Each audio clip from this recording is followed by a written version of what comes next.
Hello students, and welcome to the Education Studies 2 module, which is EDSB702.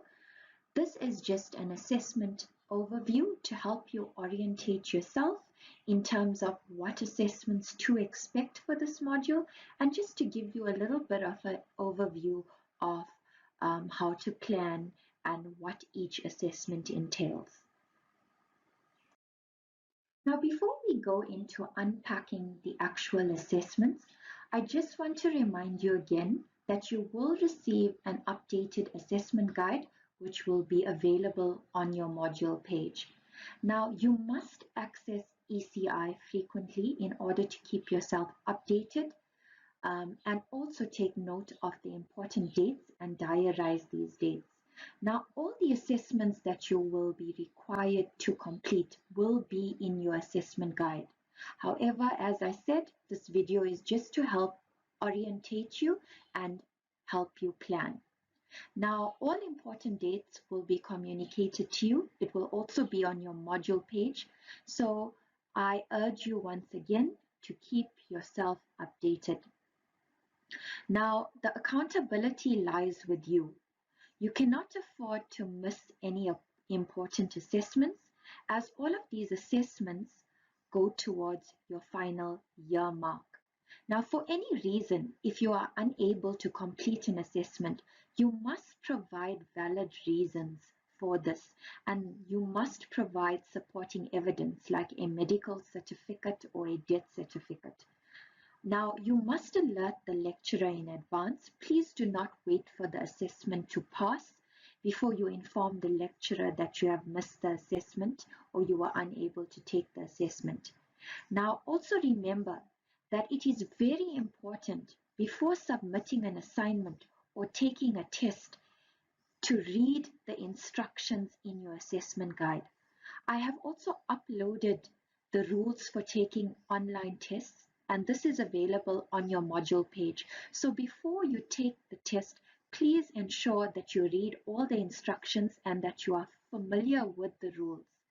Now, the other aspect that I want to bring to your attention is that if you do not know how to take a test or how to view a test, please go to the ECI 101 how-to videos. This should guide you. Now, remember that this is uploaded on the module page. It's very important that you familiarize yourself with all relevant aspects in terms of assessments. Now, I appeal to you again, please ensure that you log on to your module page frequently to keep yourself updated. So let's have a look at the assessments and the weightings.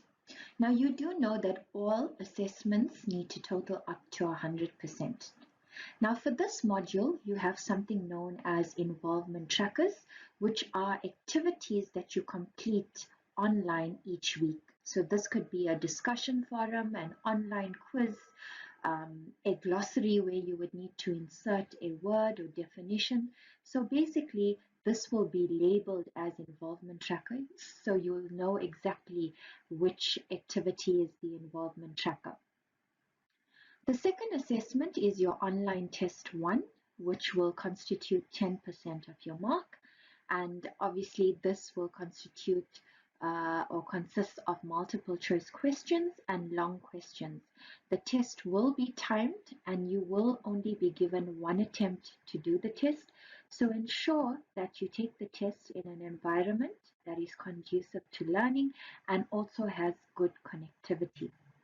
Now, obviously the test will be based on units that have already been lectured. Now, the first assignment constitutes 15% of your mark.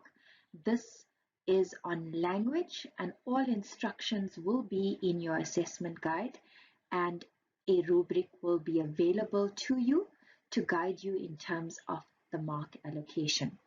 Now, I want to appeal to you that you must read the assignment instructions as well as look at the rubric in terms of the mark allocations on how to answer the questions.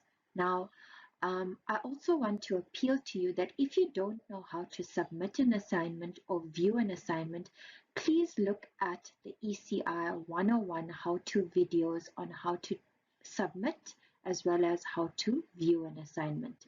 It's important to familiarize yourself with all the instructions before submission.